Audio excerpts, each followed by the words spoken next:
The universe has to deliver your manifestations. The universe has to deliver your manifestations.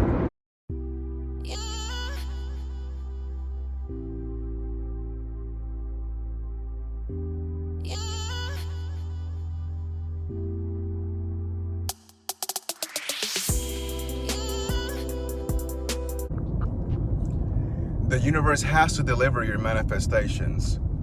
And this is because you are part of the universe. You are the universe. So you were created to have a human experience. And this process of creation does not separate you from the creator. So when we think about our senses, our carnal mind, the mortal mind, we look at death and fear as our normal state of being, but it's actually not.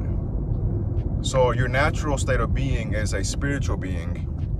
So you cannot cease to exist. So your I amness, your awareness of being, it's always going to be there.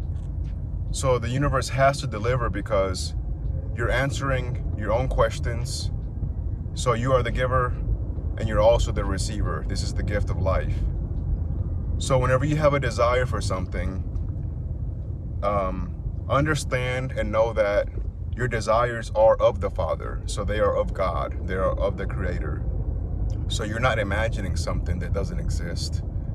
So you're not creating love. You're not creating anything. These things already exist. God is love. God is everything.